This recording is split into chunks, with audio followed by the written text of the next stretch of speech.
Good afternoon. Good afternoon. As many of you probably know, I frequently receive through email brief quotations from Dr. Jung from the Carl Jung Depth Psychology blog. It's called the Carl Jung Depth Psychology site blog, which is maintained by Louis LaFontaine. And today, he sent me this piece, which is the foreword to Dr. Esther Harding's book, The Way of All Women. And as you see here from my copy of the book, this book has been published and republished any number of times. And so this foreword appears both in the book itself and also in the volume 18 of the collected works of C.G. Jung in paragraphs 1795 to 1802. So today I'm going to read this foreword, and I hope you find it interesting and useful. I highly recommend this book. I've purchased it several times in used books on Amazon. I'm not sure if it's currently in print, but there certainly are available copies through Amazon.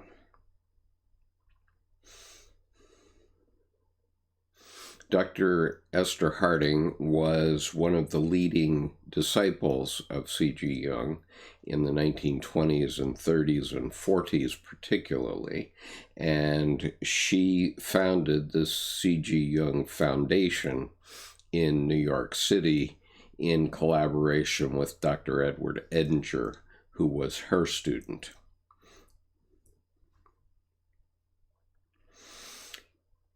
It is a pleasure to comply with the author's wish. This is Dr. Jung writing in this foreword.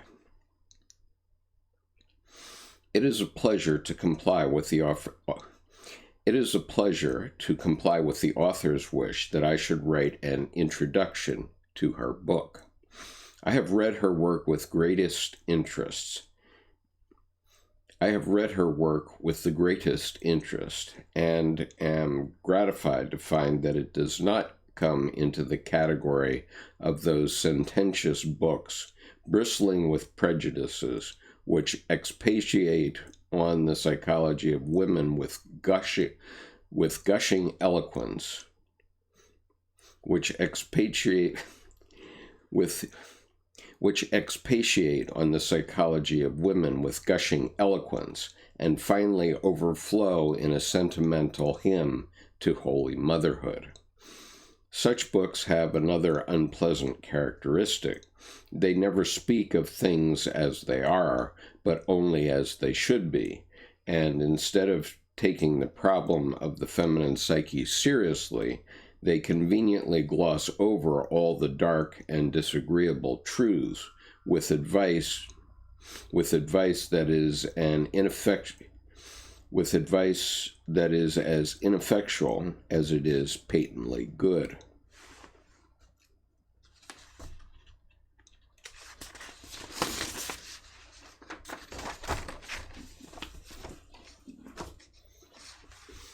Such books are not always written by men. If they were, they might be excusable, but many are written by women who seem to know as little about feminine feelings as men do. It is a foregone conclusion among the initiated that men understand nothing of women's psychology as it actually is, but it is astonishing to find that women know nothing of themselves either.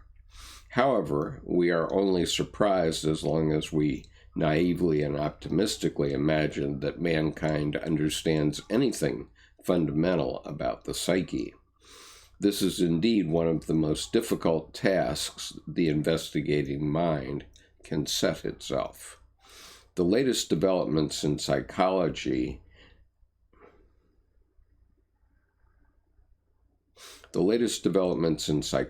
now with ever-increasing clarity, not only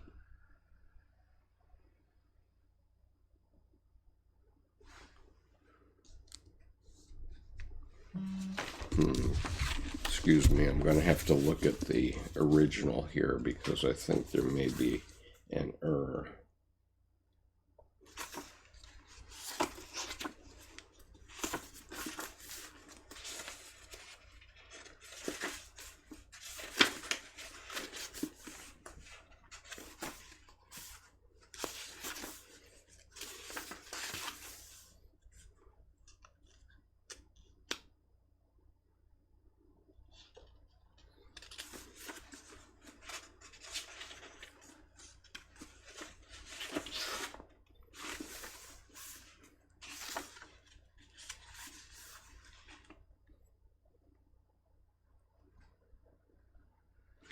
Okay, I'm going to press on anyway because I can't seem to connect up the words.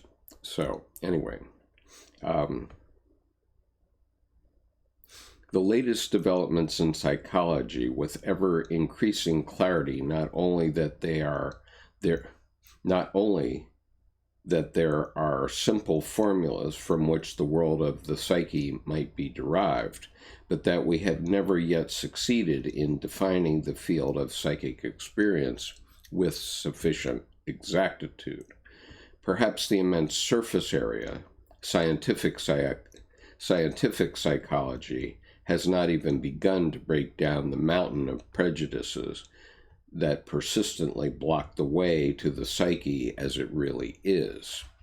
Psychology is the youngest of the sciences and is suffering from all those childhood ailments which afflicted the adolescence of other sciences in the late Middle Ages. There still exist psychologies which limit the field of psychic experience to the consciousness and its contents, or understand the psyche as purely reactive, phenomenon without any trace of autonomy. The fact of an unconscious psyche has not yet gained undisputed acceptance, despite an overwhelming mass of empirical material, which proves beyond all doubt that there can be no psychology of consciousness without a recognition of the unconscious. Lacking this foundation, it is impossible to deal with the psychological datum that is in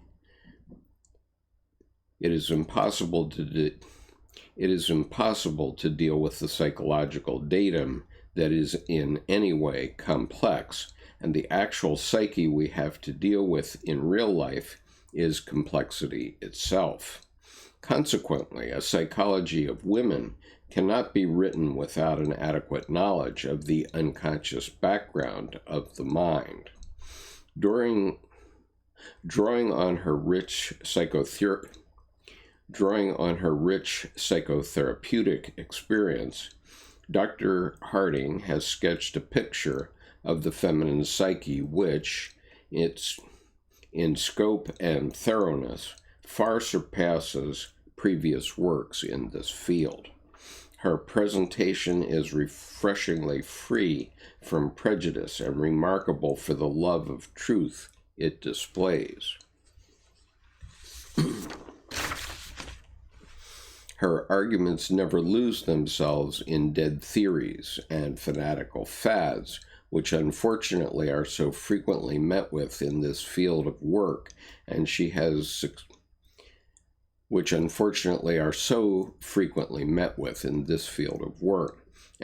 succeeded in penetrating with the light of knowledge into crannies and depths where before darkness prevailed.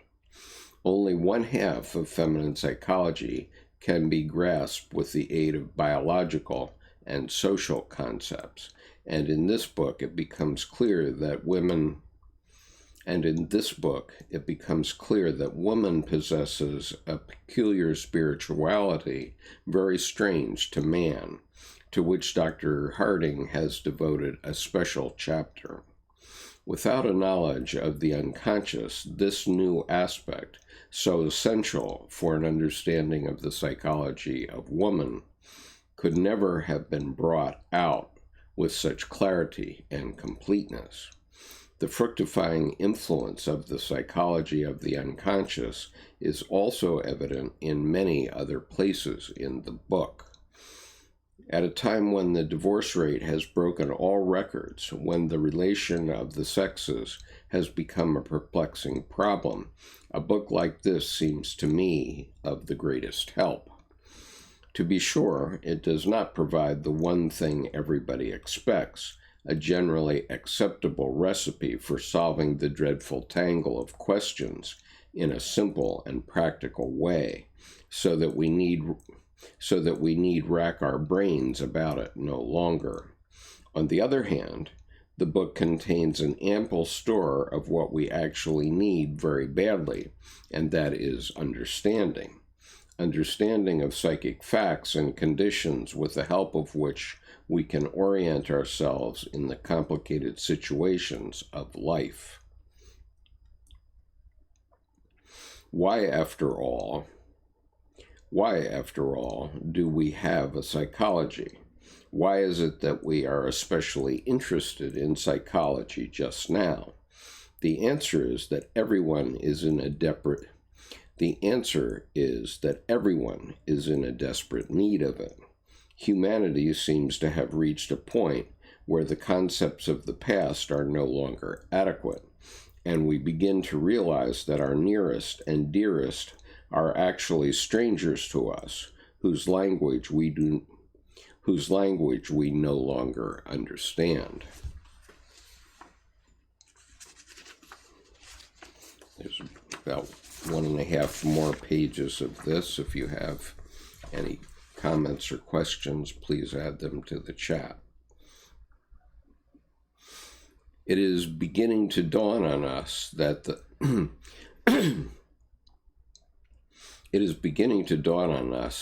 people living on the other side of the mountain are not made up exclusively of red-headed devils who are responsible for all of the evil on this side of the mountain.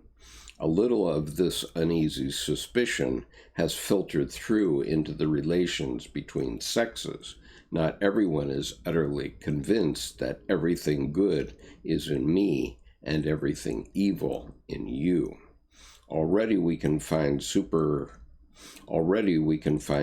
moderns who ask themselves in all seriousness whether there may be something wrong with us, whether perhaps we are too unconscious, too antiquated, and whether this may not be the reason why, when confronted with difficulties in sexual relationships, we still continue to employ with disastrous results the methods of the Middle Ages, if not those of the caveman.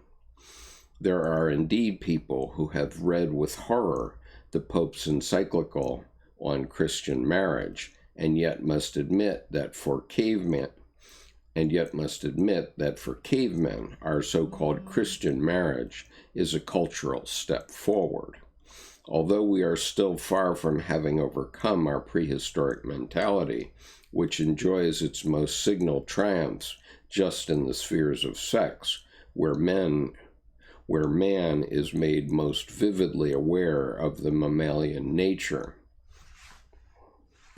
where man is made most vividly aware of his mammalian nature, certain ethical refinements have nevertheless crept in, which permits anyone with 10 to 15 centuries of Christian education behind him to progress toward a slightly higher level. On this level, the spirit, from the biological point of view, an incomprehensible psychic phenomenon, plays a not unimportant role psychologically. I'm going to reread that sentence. On this level, from the biological point of view, an incomprehensible psychic phenomenon plays a not unimportant role psychologically.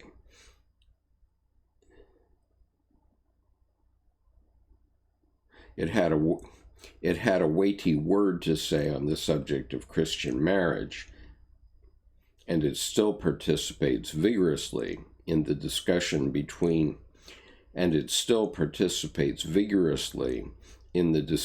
whenever marriage is doubted and depreciated. It appears in a negative capacity as counsel for the instincts, and in a positive one as defender of human dignity. Small wonder, then, that a wild and confusing conflict breaks out between man as an instinctual creature of nature and man as a spiritual and cultural being.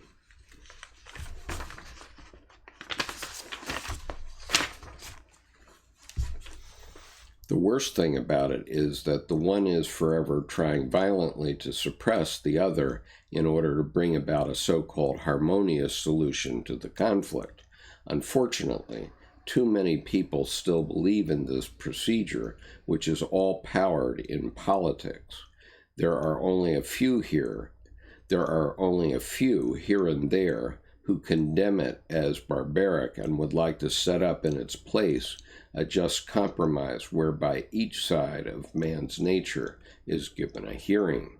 But unhappily, in the problem between the sexes, no one can bring about a compromise by himself alone. It can only be achieved in relation to the other sex, hence the need for psychology. On this level, psychology becomes a kind of special pleading, or rather a method of relationship. It guarantees real knowledge of the other sex instead of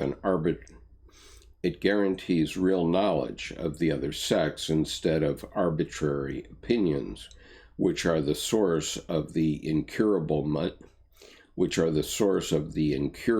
misunderstandings now undermining in increasing numbers the marriages of our time. As a weighty contribution to this striving for a deeper knowledge of human nature and for a clarification of the confusion in the relations between the sexes, Dr. Harding's book is heartily to be welcomed. C.G. Jung, February 1932, Zurich. Okay. I don't think things have changed very much in the battle between the sexes. If you have any questions or comments, now would be the time, and I will stick with you for a few minutes here to respond if you do have.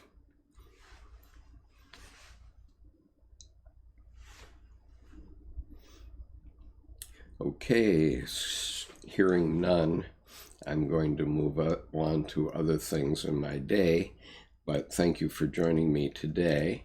And if you have any comments or questions for me privately, you can write to skip.conover@gmail.com. Thank you for listening today.